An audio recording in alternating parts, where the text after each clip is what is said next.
Good morning students. आज के इस क्लास में हम धातु एवं अधातु के कुछ महत्वपूर्ण प्रश्न को सोल्व करेंगे। तो इसमें देखते हैं हम सोडियम को केरोसिन में डुबोकर क्यों रखा जाता है। हमारा फर्स्ट क्वेश्चन है ये कि सोडियम जो धातु है उसको केरोसिन तेल के अंदर डुबोकर क्यों रखते हैं। तो इसका आंसर देखते हैं हम। सोडियम को केरोसिन में डुबो कर रखा जाता है क्योंकि सोडियम अत्यधिक क्रियाशील धातु है और वायु के संपर्क में आते ही आग पकड़ लेती है। सोडियम जो धातु है ना वो क्या होती है, बहुत अधिक क्रियाशील धातु होती है और वायु के संपर्क में आते ही आग पकड़ लेती है, अपने आप जलना शुरू कर देती है। उसमें किसी प्रकार के अलग से आग देने की आवश्यकता नहीं पड़ती, खुद ही जलना शुरू कर देती है। इसलिए इसे सुरक्षित रखने एवं आकस्मिक आग को रोकने के लिए इसे केरोसिन तेल में डुबो कर रखा जाता है ताकि वायु के संपर्क में ना आए और उसमें आग ना लगे। इसलिए इसके वायु का संपर्क हटाने के लिए या फिर दूर रखने के लिए इसको केरोसिन तेल में डुबो कर रखा जाता है। अब देखते हैं नेक्स्ट क्वेश्चन है उसका। नेक्स्ट क्वेश्चन हमारा इन अभिक्रियाओं के लिए समीकरण लिखना है। तो भाप के साथ आयरन, आयरन मतलब लोहा, तो लोहे की रिएक्शन हमें बतानी है भाप के साथ, मतलब जल का फार्मूला लिखेंगे हम जल। अब जल किस में है, अगर लिक्विड में तो पानी, सॉलिड में तो बर्फ़ और गैस में है तो भाप के साथ। जब रिएक्शन करते हैं तो क्या बनता है Fe3O4। तो इसको बैलेंस करेंगे तो हम लगा देंगे 3 और 2, साथ में बनती है हाइड्रोजन गैस। हाइड्रोजन गैस को बैलेंस करेंगे तो यहाँ पे 2 लगा देंगे और इसको हम ऊपर की तरफ तीर बना सकते हैं। ऊपर की तरफ तीर बनाने का मतलब होता है गैस का बनना। अब नेक्स्ट रिएक्शन है इसमें जल के साथ कैल्शियम तथा पोटेशियम की अभिक्रिया। जब जल के साथ कैल्शियम की रिएक्शन करते हैं, कैल्शियम प्लस जल, जल के साथ जो कैल्शियम की रिएक्शन होती है उसमें कैल्शियम हाइड्रोक्साइड बनता है। क्या बनता है, कैल्शियम, हाँ यहाँ पे जल लिक्विड फॉर्म में इसलिए कैल्शियम हाइड्रोक्साइड और साथ में बनती है हाइड्रोजन गैस। यहाँ पर जल होता है, कैल्शियम के साथ अभिक्रिया थोड़ी धीमी करता है, ठीक है। फिर नेक्स्ट है इसमें पोटेशियम के साथ, पोटेशियम की देखते हैं K+H2O, तो इसे बनता है potassium hydroxide plus H2 plus ऊष्मा। ऊष्मा बाहर निकलती है तो इसमें अधिक मात्रा में ऊष्मा बाहर निकलती है। तो इसमें देखते हैं जो पोटेशियम होता है वो जल के साथ रिएक्शन करता है और क्या बनता है पोटेशियम हाइड्रोक्साइड, हाइड्रोजन गैस और ऊष्मा का निष्कासन होता है। इस अभिक्रिया में क्या होता है, जब पोटेशियम होता है विक्रियाशील धातु होती है, अत्यधिक क्रियाशील धातु होती है, जल के संपर्क में आते ही क्या होती है तेजी से रिएक्शन करती है और हाइड्रोजन गैस निकलती है। और ये जो हाइड्रोजन गैस निकलती है वो तुरंत जलना शुरू हो जाती है, इसलिए ऊष्मा की उत्पत्ति भी होती है। इसलिए पोटेशियम के साथ जल की रिएक्शन होती है वो ऊष्माक्षेपी विक्रिया कहलाती है। अब हम देखते हैं नेक्स्ट क्वेश्चन। देखते हैं नेक्स्ट क्वेश्चन हमारा, अभिक्रियाशील धातु को तनु हाइड्रोक्लोरिक अम्ल में डाला जाता है तो कौन सी गैस निकलती है। मान लो यहाँ पर क्या है, कोई भी धातु लेते हैं, जैसे कि हमने ले ली सोडियम या फिर पोटेशियम, हाइड्रोजन, कैल्शियम, कुछ भी ले सकते हैं हम। इस धातु पर जब हम तनु हाइड्रोक्लोरिक अम्ल डालते हैं, HCl डालते हैं, ये है तनु।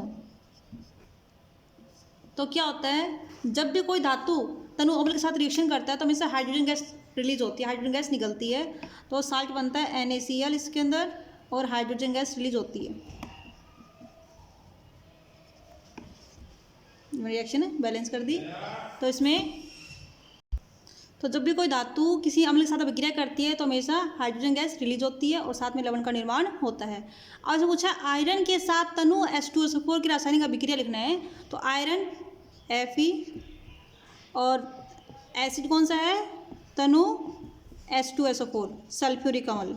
तो मैंने भी आपको बताया था कि जैसे हम जानते हैं कि जब भी कोई धातु होती है वो अम्ल के साथ, चाहे अम्ल कोई सा भी हो, चाहे हाइड्रोक्लोरिक अम्ल हो या फिर सल्फ्यूरिक अम्ल हो, जब रिएक्शन करते हैं तो लवण और हाइड्रोजन गैस बनती है। तो उसमें भी क्या बनेगा, लवण और hydrogen gas, FeSO4 ferrous sulphate plus hydrogen gas का निर्माण होता है।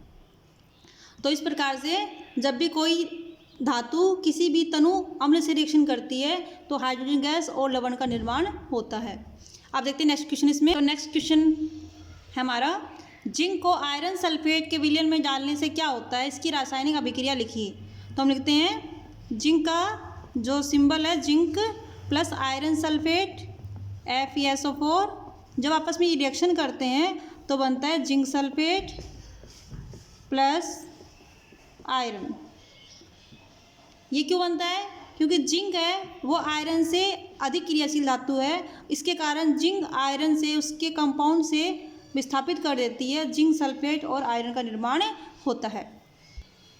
अगर हम ऐसे करें इसको कि जिंक जो आयरन है उसको जिंक सल्फेट में डालें तो क्या अभिक्रिया होगी? तो हम कह सकते हैं यहाँ पर कोई अभिक्रिया नहीं होगी, कोई रिएक्शन नहीं होगी। क्यों? क्योंकि जिंक है वो आयरन से अधिक क्रियाशील है, तो आयरन है जिंक को उसके कंपाउंड से प्रतिस्थापित नहीं कर सकता है, जबकि जिंक है वो आयरन को उसके यौगिक से विस्थापित कर सकता है, क्योंकि जिंक अधिक क्रियाशील है और आयरन कम क्रियाशील है। इसकी क्रियाशीलता को हम सक्रियता श्रेणी से जान सकते हैं, जो मैंने चैप्टर में आपको बताया है। अब हम देखते हैं नेक्स्ट क्वेश्चन।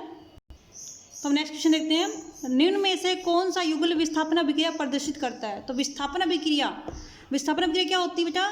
मतलब एक विलयन से कोई धातु उस विलयन के जो धातु है उसको प्रतिस्थापित कर दे, मतलब अधिक क्रियाशील धातु है वो कम क्रियाशील धातु को उसके विलयन से प्रतिस्थापित करते हुए अभिक्रिया होती है विस्थापन अभिक्रिया। तो हमें इसके जानने के लिए कि किसमें अभिक्रिया में विस्थापन अभिक्रिया दिखाएगा, इसके लिए हमें सक्रियता श्रेणी को जानना होगा। तो पहले सक्रियता श्रेणी देखते हैं।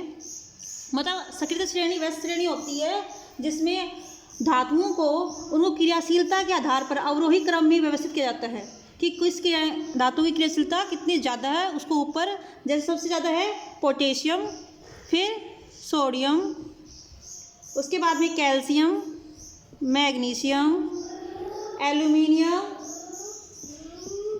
Zinc, iron, lead, hydrogen, copper, mercury, उसके बाद में सिल्वर और गोल्ड। तो इसकी अभिक्रियाशीलता का क्रम इस प्रकार से घटती रूप में है, ऊपर से नीचे की तरफ। मतलब जो ऊपर धातु है वो अधिक क्रियाशील है, ये अधिक है, और नीचे की तरफ क्या होता है? कम होता जाता है। सबसे अधिक तो क्रियाशीलता पोटेशियम की है, उसके बाद नीचे क्या हो गया? कम क्रियाशील, नीचे सबसे कम क्रियाशील।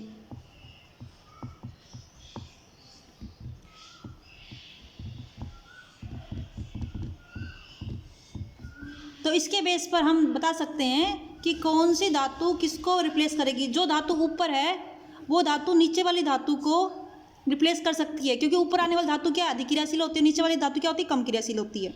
इसी प्रकार से नीचे वाली धातु होती है वो ऊपर वाली धातु को रिप्लेस नहीं कर सकती, क्योंकि नीचे आने वाली धातु कम क्रियाशील होती है और ऊपर वाली धातु अधिक क्रियाशील है। अब हम क्वेश्चन को देखते हैं।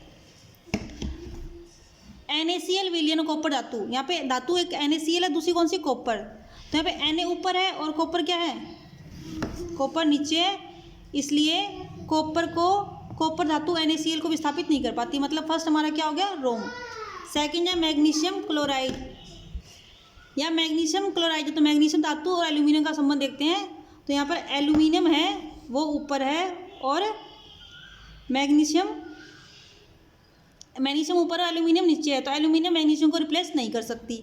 इसी प्रकार से नेक्स्ट है हमारा आयरन और सिल्वर। तो आयरन हमारा कहाँ पर? ऊपर है और सिल्वर हमारा नीचे है, तो सिल्वर भी आयरन को रिप्लेस नहीं कर सकती। लेकिन लास्ट ऑप्शन में है सिल्वर और कॉपर धातु। तो सिल्वर तो कहाँ है? नीचे है, और कॉपर कहाँ है? ऊपर है। सिल्वर देखो नीचे की तरफ है और कॉपर कहाँ है? ऊपर की तरफ है। तो ये कॉपर है, ये सिल्वर को रिप्लेस कर सकती है। तो हमारा इसमें ऑप्शन में आएगा डी। एजेंथ्रो विलयन होता है, इसमें कॉपर धातु होती है, वो Ag को रिप्लेस कर सकती है। तो आज की इस क्लास में इतना ही करेंगे, नेक्स्ट क्लास में आगे इसके क्वेश्चन आंसर हम करेंगे। ओके बेटा।